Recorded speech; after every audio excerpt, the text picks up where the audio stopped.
Students, मैं संजय सोनी भगवती संस्थान द्वारा संचालित इस ऑनलाइन स्टडी प्रोग्राम में एक बार पुनः आपका स्वागत करता हूँ। क्लास 12th में जो हमारा टॉपिक है प्रतिलोम आव्यूह एवं रैखिक समीकरण निकाय, ये 4 नंबर का आता है। एक क्वेश्चन 1 नंबर का आएगा और एक क्वेश्चन 3 नंबर का आएगा। ठीक है ना भाई। इस चैप्टर में अपन पढ़ चुके हैं पिछले वीडियोस में कि प्रतिलोम आव्यूह कैसे निकालते हैं, किसी भी आव्यूह का एडजॉइंट कैसे निकालते हैं। आज अपन सारणिकों के उपयोग पढ़ेंगे। सारणिक पढ़ चुके अपन चैप्टर नंबर 4 में, आज पढ़ेंगे सारणिकों के उपयोग। सारणिकों के उपयोग, ठीक है ना भाई। तो पहला उपयोग है त्रिभुज का क्षेत्रफल। त्रिभुज का क्षेत्रफल, त्रिभुज का क्षेत्रफल निकालने के लिए अपन सारणिक का प्रयोग करते हैं। यदि किसी त्रिभुज के शीर्ष क्रमशः x1, y1, x2, y2 व x3, y3 है, तो त्रिभुज का क्षेत्रफल, त्रिभुज का क्षेत्रफल बराबर होगा 1/2 और सारणिक बना दिया हमने इनके शीर्षों का x1, y1 1, x2, y2 1, x3, y3 1। ठीक है ना भाई। तीनों शीर्ष लिख दिए क्रम से, x1, y1, x2, y2, x3, y3 और 1 1 1। अब अपन एक एग्जांपल करते हैं इसमें। त्रिभुज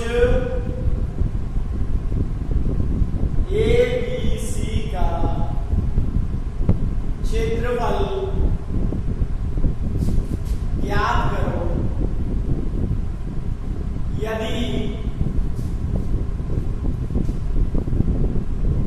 शीर्ष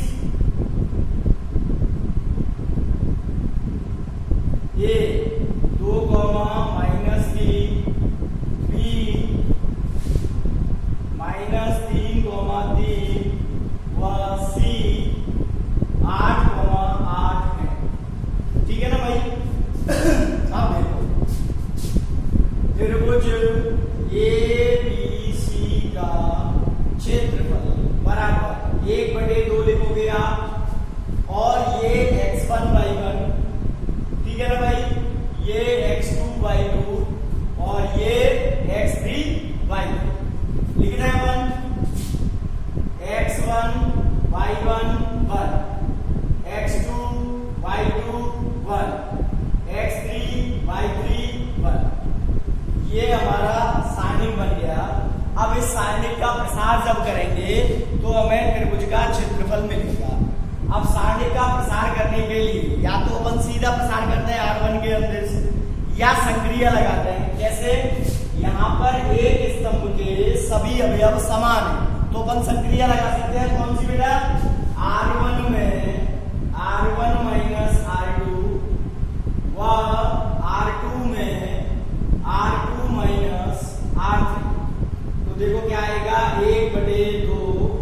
अब देखो 2 -3 5 हो जाएगा, -3 -3 माइनस के 6 हो जाएगा, 1 - 1 0 हो जाएगा, -3 - 8 माइनस के 11 हो जाएगा, 3 - 8 -5 और 1 - 1 0 8 8 1।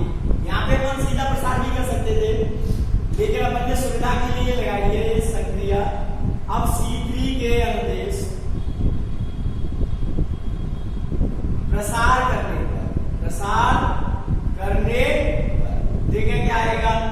देखो 1/2, ये तो बाहर है, इसका प्रसार 0, इसका प्रसार 0, केवल एक के लिए करेंगे तो एक के ये साइड वाली लाइन छोड़ दी और ये स्तंभ छोड़ दिया, इनका गुणनफल -25।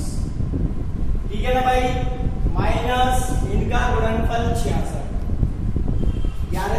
66 प्लस के हो गए, लेकिन माइनस लगाते हैं तो माइनस के 66।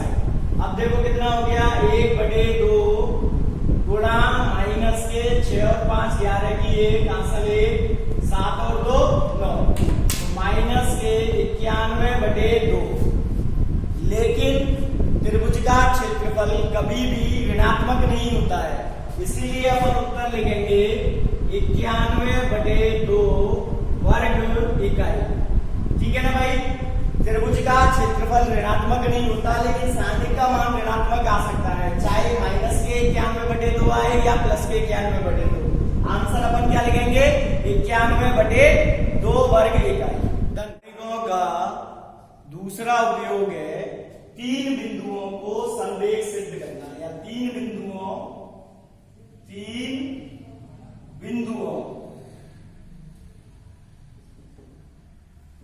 के संरेख होने का प्रतिबंध, संरेख होने का प्रतिबंध।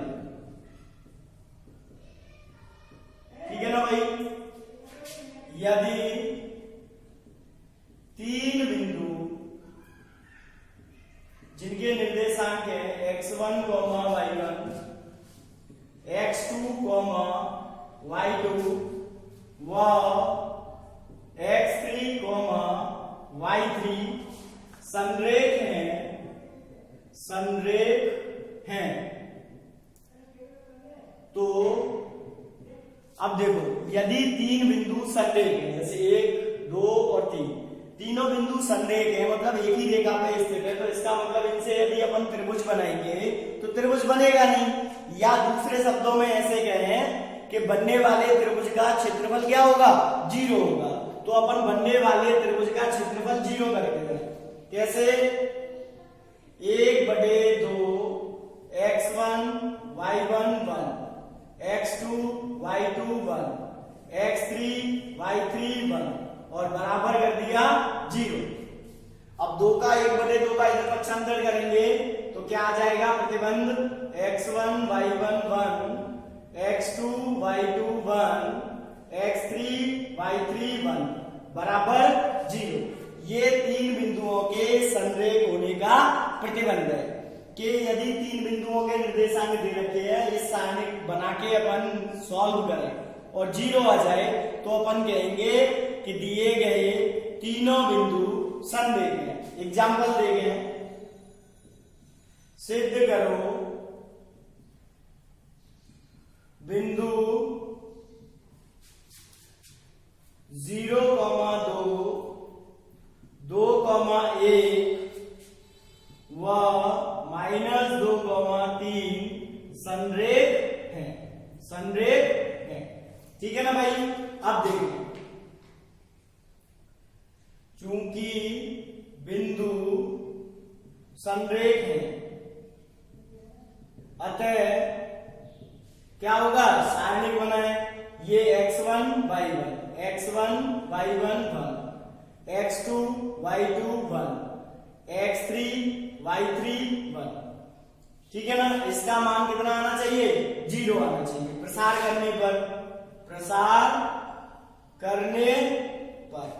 अब देखिए, सीधा प्रसार कर दूं, मैं संक्रिया नहीं लगा रहा, R1 के निर्देश कर रहा हूं, तो इसका प्रसार तो 0 आएगा।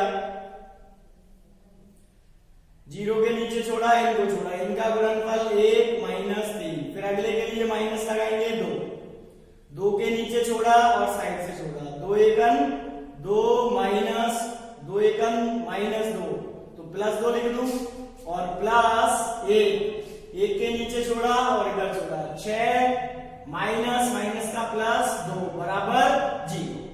तो ये तो 0 हो गया, 2 और 2 4, -8 +8 बराबर 0, 0 बराबर 0। अतः बिंदु संरेख, अतः बिंदु संरेख होंगे। ठीक है ना भाई, इस तरीके से अपन तीन बिंदुओं को संरेख सिद्ध कर सकते हैं। ठीक है ना भाई, अब अगला जो प्रयोग है या अनुप्रयोग है वो है दो बिंदुओं से गुजरने वाली रेखा का समीकरण।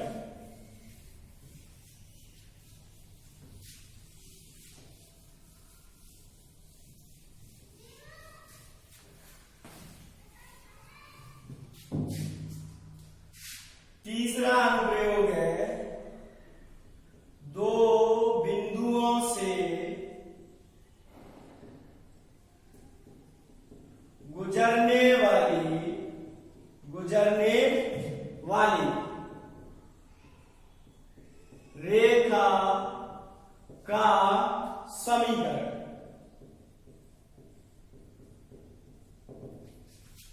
तो ध्यान से देखें, बिंदुओं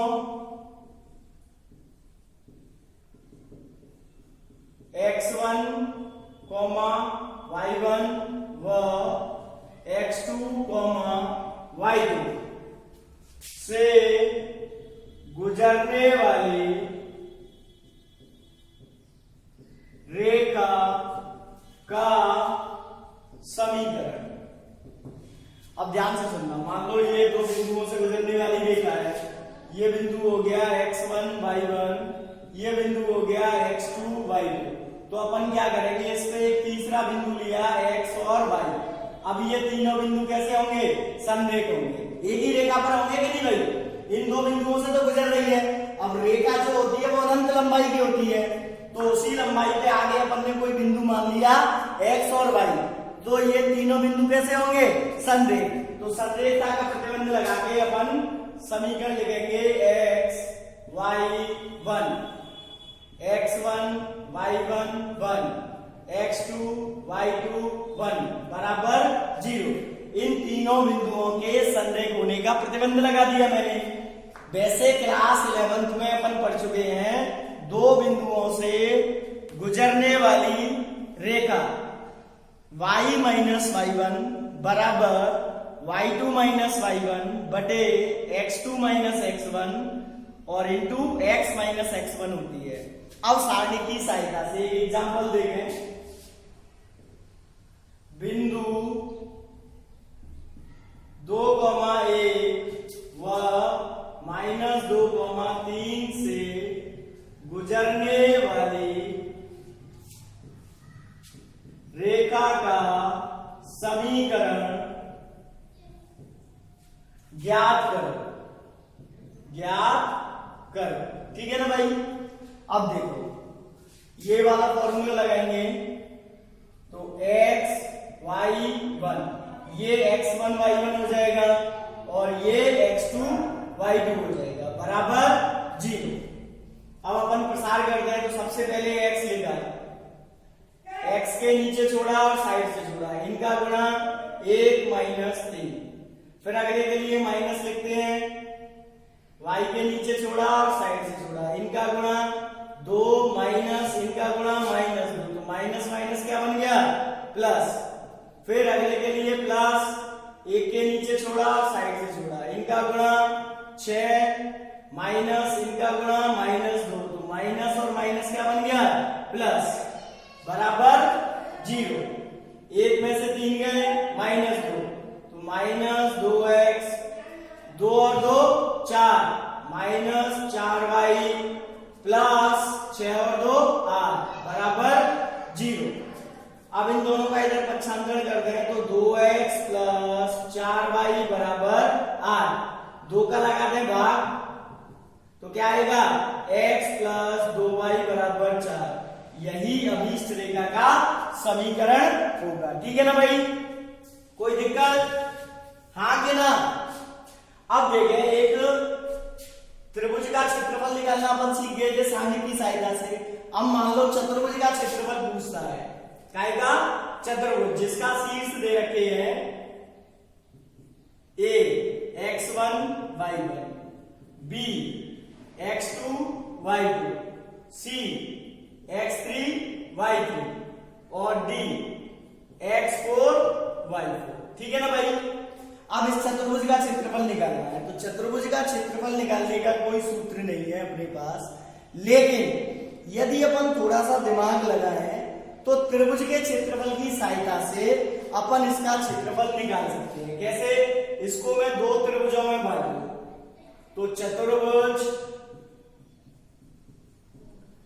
ABCD का क्षेत्रफल बराबर होगा त्रिभुज ABD का क्षेत्रफल प्लस त्रिभुज BCD का क्षेत्रफल। इस तरीके से दो बार, एक इस त्रिभुज के लिए और एक इस त्रिभुज के लिए, अपन त्रिभुज के क्षेत्रफल वाला फॉर्मूला लगाएंगे और उसकी सहायता से दोनों को जोड़ देंगे तो चतुर्भुज का क्षेत्रफल आ जाएगा। अगर समांतर चतुर्भुज हुआ तो ये दोनों ही क्षेत्रफल कैसे आएंगे, बराबर। अगर सवाल में दे रखा है समांतर चतुर्भुज तो एक त्रिभुज का क्षेत्रफल निकाल देंगे विकर्ण खींच के और उसके बाद उसका दुगना कर देंगे तो हमें समांतर चतुर्भुज का क्षेत्रफल मिल जाएगा। ठीक है ना भाई। अब आगे देखें, एग्जांपल देखें। यदि बिंदु संरेख हैं तो लैम्डा का मान ज्ञात करना। इस टाइप के एग्जांपल या क्वेश्चन उसमें आते हैं पेपर में। ठीक है ना भाई, बोर्ड एग्जाम में इस टाइप के ही एग्जांपल आते हैं। अज्ञात राशि का मान ज्ञात करना। अब देखें, चूंकि दिए गए बिंदु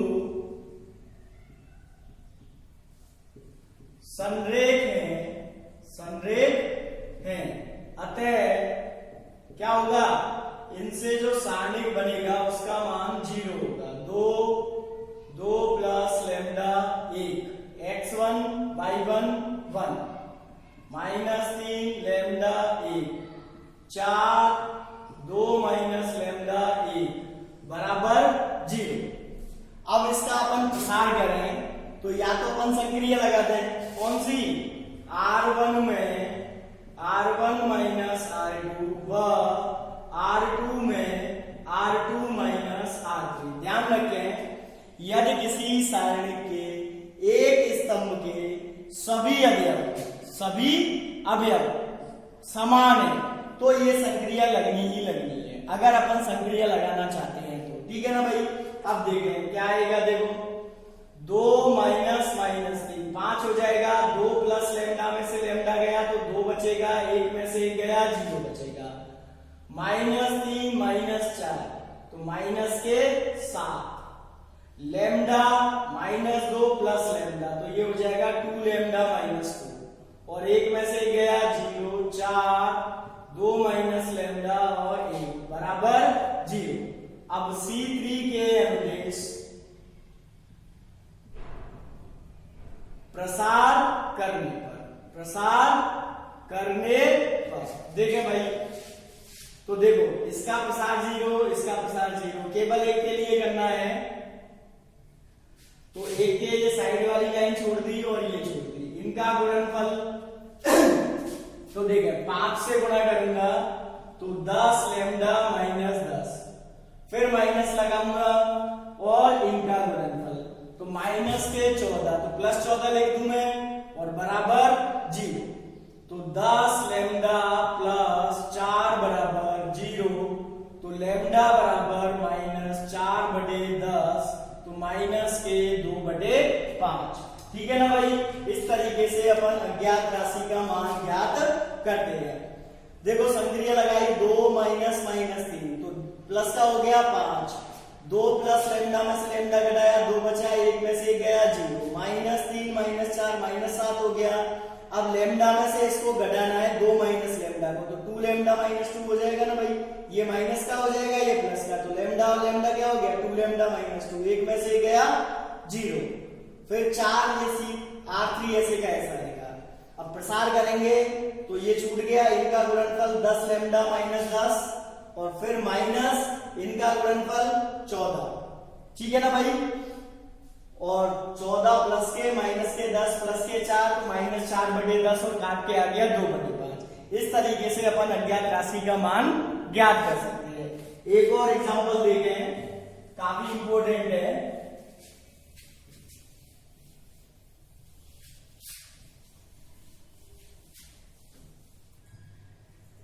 यदि बिंदुओं